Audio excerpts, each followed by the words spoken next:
Hello guys, welcome back to another blog. চলে এসেছি আজকে আরেকটা নতুন ভিডিও নিয়ে। তো আজকে এখন যাচ্ছি পরেশনাথ মন্দিরে। তো পরেশনাথ মন্দিরে সমস্ত ডিটেলস জানার জন্য এই ভিডিওটি শেষ অবধি দেখবেন, এবং যারা আমার চ্যানেলে নতুন তারা লাইক, কমেন্টস অ্যান্ড সাবস্ক্রাইব করে দেবেন। তো চলুন দেরি না করে ব্লগটি তাড়াতাড়ি শুরু করি। আপনি কীভাবে যাবেন সেটাও আপনাদের বলে দিই। শোয়াবাজার মেট্রো স্টেশন থেকে অটো ধরে, যে কোনো অটো ধরে আপনি বলবেন সাহিত্য পরিষদ নামবো। তো সাহিত্য পরিষদ থেকে নেবে ঠিক ডান হাতে একটা গলি রয়েছে, ওই গলি ধরেই আপনি এগিয়ে আসলেই বাঁ হাতে একটা সরু গলিতেই আপনার এই মন্দিরটি পড়ে। তো আমি দেখিয়ে দিচ্ছি কোন রাস্তাটা। আপনারা দেখছেন এই দিক থেকে একটু এগিয়ে গেলে গৌরীবাড়ি ব্রিজ, মানে এখানটায় আপনাকে অটো একটু এগিয়ে গেলে মোড়টাতে নামাবে। তো ওখান থেকে নেবে আপনাকে একটু 2 মিনিট হাঁটা পথ আসতে হবে। এসে ঠিক এই যে ডান দিকের গলিটা দেখছেন, এই গলি দিয়ে ভেতরে ঢুকতে হবে।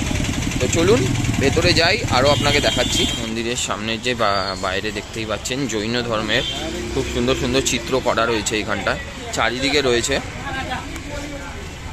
এদিকটায় আপনি দেখতে পাবেন লেখা রয়েছে ছবিতে হাত দেবেন না। তো এই ধরনের চিত্র দেখে আপনি আরও সামনের দিকে এগিয়ে যাবেন।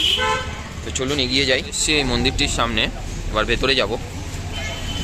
এটা হচ্ছে শ্রী শ্রী শীতলনাথজির মহারাজের মন্দির ও বাগান।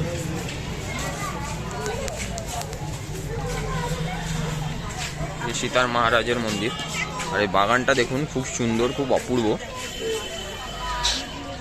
শুনুন চারিপাশটা আপনাদের ঘুরে দেখাই।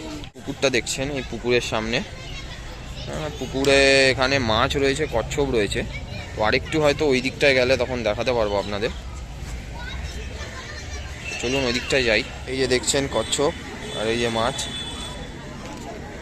অনেক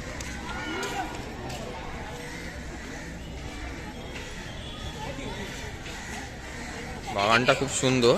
এখানে সবাই এসে বসে থাকে এবং ফটোশ্যুট করে, দেখছেনই খুব সুন্দর বাগান, খুব শান্তির জায়গা একদম।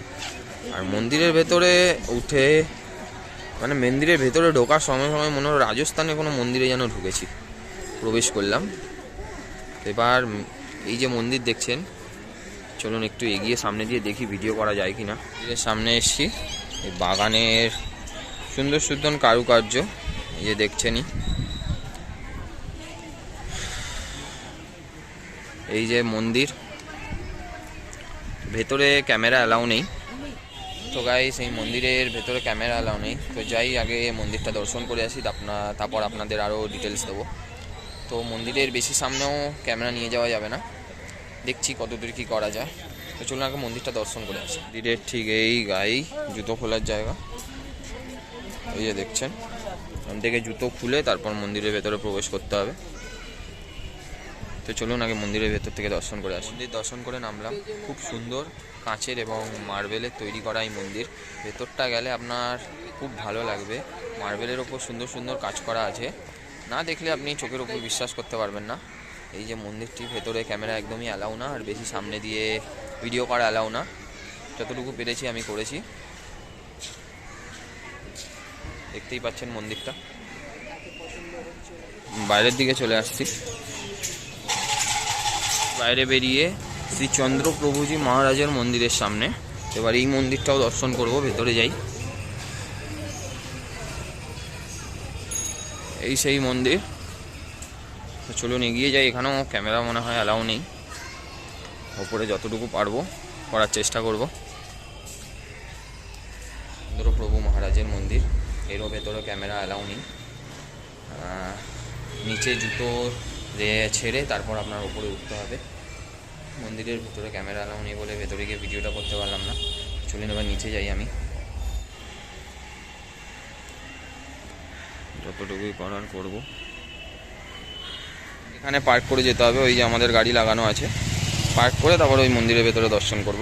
বেরিয়ে চলে এসেছি শ্রী জৈন দাদাজি মন্দির। এটাকে এক কথায় লাল মন্দিরও বলা হয়। তো চলুন এই মন্দিরের ভেতরে যাই। এখানে লেখা রয়েছে শ্রী দাদা বাড়ি খোলার সময় সকাল 6:30 থেকে 11:30 পর্যন্ত, বিকেল 3:30 থেকে 6:30 পর্যন্ত। তো এবার ভেতরে যাই। বিকেল হচ্ছে, আর এই যে এখানে লাইটগুলো জ্বলছে দেখুন, খুব ভালো লাগছে। এসছি মন্দিরের সামনে, সাদা মার্বেল পাথরের মন্দির, অপূর্ব লাগছে। এই যে দেখছেন এটা একটা জলের ফোয়ারা টাইপের রয়েছে, এখন এটা মেশিনটা বন্ধ করা রয়েছে, এর ওপর দিয়ে লাইটের ডেকোরেশনের কাজ করেছে, খুব ভালো লাগছে। তো চলুন মন্দিরের ভেতরটা দেখি আগে গিয়ে। এদিক থেকে রাস্তা রয়েছে যাওয়ার, তো আগে এই দিক থেকে যেতে পারেন বা ওই সাইডেও একটা জায়গা রয়েছে ওই দিক থেকে যেতে পারেন। তো আমরা এই দিক থেকে যাই, গিয়ে দেখি। চলুন, দিয়েছে জুতো খুলে এখানে, তারপরে এখানে ভেতরে ঢুকবো। এই যে দেখছেন এখানে একটা ঝিল টাইপের রয়েছে, আর এই যে মেন মন্দির, মন্দিরটা খুব সুন্দর ডেকোরেশন করা। ভেতরে ক্যামেরা অ্যালাউ কিনা জানি না, তো ভেতরে যাই আগে। এই যে মন্দিরটা দেখছেন এটা গুরুজির চরণ পাদুকা মন্দির, ভেতরে গুরুজির চরণ রয়েছে, ভেতরে যাওয়া যাবে না ক্যামেরা নিয়ে, খুব সুন্দরভাবে ডেকোরেশন করেছে। তো এই ঠিক পাশেই দেখছেন এই গোল্ডেন সাদা মন্দিরটি, এটাই যাব, এটা হচ্ছে মহাবীর মন্দির। তো এই রাস্তা দিয়ে, এই যে মন্দির তার ঠিক পাশে এই রাস্তাটা দিয়েই এগিয়ে যাব, এগিয়ে গেলে ওই মন্দিরটা রয়েছে, এটাও আপনাদের দর্শন করাবো। শ্রী স্বামীজি মহাবীর মন্দির। তো সিঁড়ি দিয়ে গিয়ে ওপরে উঠে মন্দিরটা দর্শন করে আসি। মন্দিরের ভেতরটা আপনাদের দেখিয়ে দিচ্ছি, নিখুঁত হাতের কাজের তৈরি, হাতের কাজগুলো দেখুন, খুব সুন্দর। ভেতরে ভিডিও করছিলাম, ভিডিও অ্যালাউ করলো না, বারণ করছে যে না এখানে ভিডিও ফটোগ্রাফি কিছু অ্যালাউ নেই, তো করা যাবে না, যতটুকু পেরেছি করেছি। আপনি এসে মন্দিরটা দর্শন করবেন, খুব ভালো লাগবে। আর এই যে আশেপাশে সবাই বসে থাকে, এখানে এসে কিছুটাক্ষণ বসে আপনি খুব শান্তি অনুভব করবেন। আর এই মন্দিরের বিশেষত্ব হচ্ছে খুব সুন্দর কাঁচের তৈরি করা এই মন্দির, পরেশনাথ মন্দিরটি যদি দেখে খুব ভালো লাগলো আমাদের। মন্দির এলাম, মন্দিরে এসে দর্শন করলাম। মন্দির খোলার সময় হচ্ছে সকাল 6:30 থেকে বেলা 12টা অবধি এবং বিকেল 3টে থেকে 7টা অবধি, এর মধ্যে এসে আপনি দর্শন করতে পারবেন, খুব ভালো লাগবে। আরেকটা যেটা আমি শুরুতে আপনাদের বলিনি, সেটা হচ্ছে ঢুকতেই হতেই পারে মানুষের, আপনি এসে এখানে বসবেন আপনি অনেকক্ষণ এসে বসলেন যখন, তো আপনাদের টয়লেট পেতে পারে, তো ঢুকতেই ঠিক ডান দিকে এখানে টয়লেটেরও ব্যবস্থা রয়েছে, যাতে মানুষের কোনো অসুবিধা না হয়। তো বিকেল হয়ে গেছে, মন্দিরটি আরেকবার আপনাদের দেখিয়ে দিই, লাইট জ্বলেছে, খুব ভালো লাগছে দেখতে। চারিদিকে ভিড়ও বেড়ে গেছে, অনেক লোকে এসে এখানে বাগানের মধ্যে বসে কিছুক্ষণ শান্তি অনুভব করছে। তো আমাদের আজকের ভিডিওটি এখানেই শেষ।